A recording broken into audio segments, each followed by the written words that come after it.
Welcome, my friend, inside the wind tunnel. Kurt Busch, I got to tell you, you are a changed man over the last couple of years. What's up?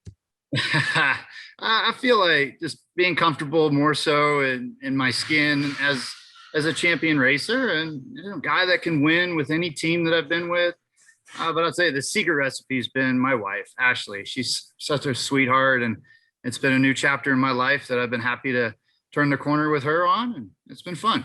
You know, that newfound attitude not only produces results on the racetrack and results at home, but it also, I think, makes you even more critical to the performance of your race team. What say you? For me, though, it's also coaching some of the young engineers and the young crew members. The 20 years I've spent in this NASCAR Cup Series, it's given me that PhD of knowledge, in the car, outside the car, and also just with seeing guys come in and trying to boost up their confidence level and give them the swagger that it takes to be a winner. That's been fun for me to give back at this point. So, how much swagger have you had to give to your teammate? Ross Chastain, he's a good kid. I mean, he came in with an awful lot of swagger. It reminded me a lot of myself. And yeah, it's a lot easier to try to rein somebody in and pull them back than it is to slap them on the rear end and make them go. And Chastain, he gets it in a lot of areas, but the race craft, the challenge of 500 miles, 500 laps, and doing it at this top level, there's nowhere else to go. That's what was the hard thing for me. Was I came out of legend cars 5 years prior to my first start in NASCAR, and that rise through all the different ranks, I forgot that the cup level was where you stop and you got to start making buddies and friends.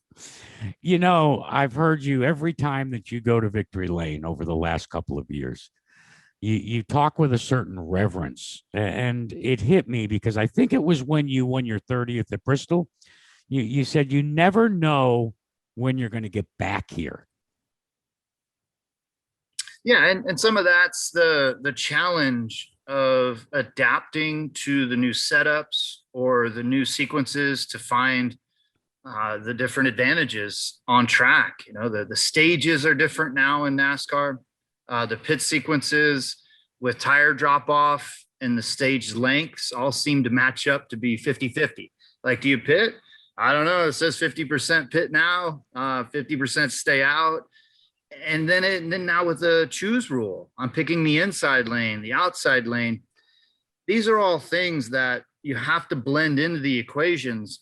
And it's not just a 70 lap run of the driver and the four tires anymore. There's so many different parts of the equation. And I think that's just my experience level talking out, but also at the same time being appreciative of having that chance to go win, because you got to have all those key ingredients to win. All right.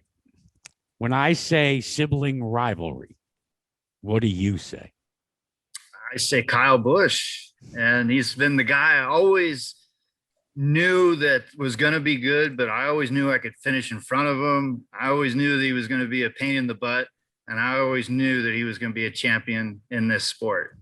It's a rivalry. It's just what brothers do with each other, right? Sisters, everybody.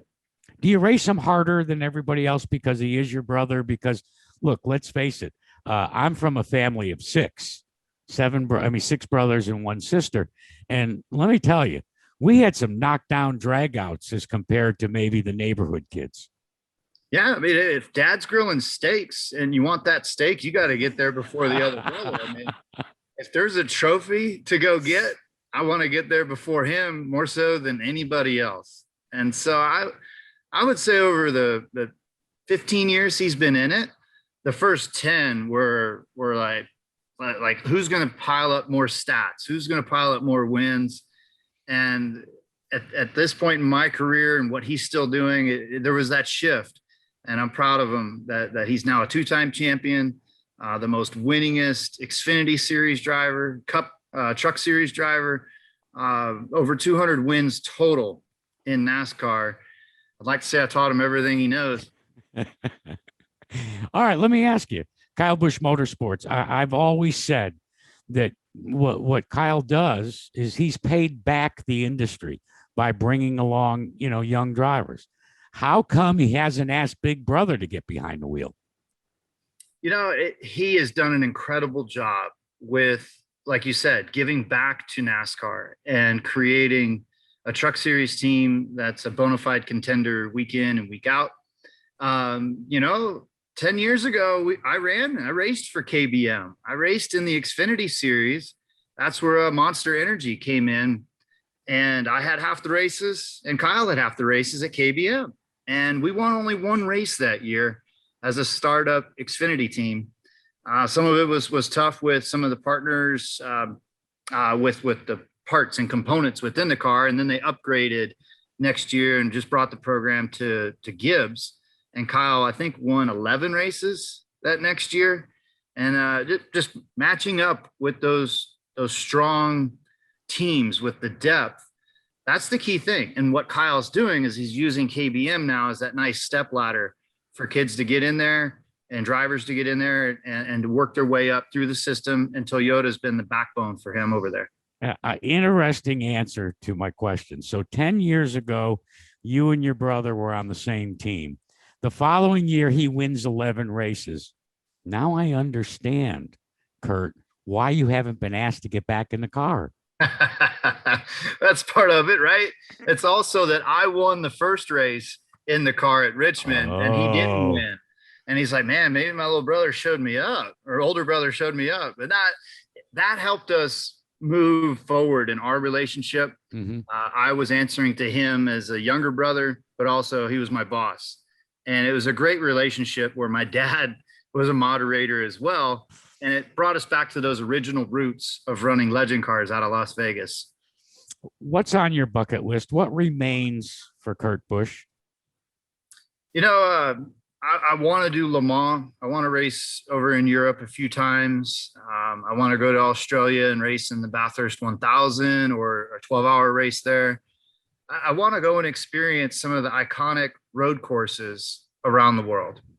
Even like the Monaco Historics race, to jump in a car there and just say that I got to be on that circuit. And then, of course, to have a couple drinks on a yacht watching the F1 race. That'd be fun as well. Not too shabby. But yeah, I've been racing this NASCAR circuit for 20 years. There's still more for me to do here. I want to win at Watkins Glen. There's a bunch of new road courses this year on the NASCAR Cup Series schedule.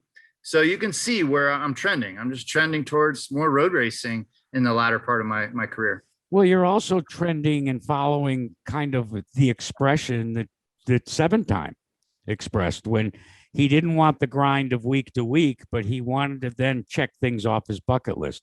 So it leads me to the next question. You're with a pretty damn good IndyCar team as well as a Cup team. Will we ever see you go back to Indianapolis? Because, boy, you were a terror there.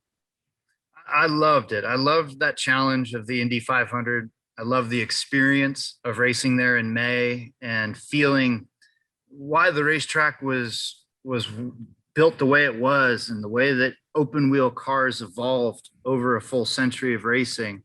And to show up as a rookie, that's how I embraced that challenge. But yet I had 15 years of experience of running around that oval. So I was like, I think I can beat half these guys just by knowing and respecting the track. But then I had to go learn the car. And I'll tell you, the challenge of 230 miles an hour in qualifying for a stock car guy, that was a challenge. That was intense. And so it ended up okay. I just said, don't make mistakes. Just try to stay fundamentally sound. I can beat half these guys. And the race unfolded perfectly with my Andretti Autosport team. Lots of green flag running. And I was able to get up to sixth at the end. I was going to make a pass for fifth on Juan Pablo Montoya. I got to his outside entering turn one. And I literally said, Self, what are you doing? You're on the outside of Juan Pablo Montoya entering turn one at Indy. Get back in line. So I went and got back in line. That was going to be about it. Tough to beat those guys just on a one-off. Hey, listen, we're so pleased that you agreed to come inside the wind tunnel here. We wish you nothing but the very best, but I don't have to because it's all coming your way. You may be a little bit of an elder statesman, But boy, you have got a wealth of knowledge, and we do appreciate your being here today. No, thanks, Jack. It's great to talk to you. Great to see you again and just tell stories, you know, and heck, we could probably go on and on with drag racing stuff and rally car stuff. I've had a great career, but there's still some more damage to be done. Yeah, don't stop yet. That's right. Can I ask you to do me one more favor? Yes, sir. Just say, hey, I'm Kurt Busch, and you're listening to Jackaroot's Wind Tunnel. However you want to say it. And you can be funny if you'd like. I got some that I put on as self-deprecation. Hi, I'm Kurt Busch, NASCAR champion driver for Chip Ganassi Racing, and you're listening to Jackaroot's Wind Tunnel. And you're watching it too, but just stay right here on the handsome guy, not on that guy over there.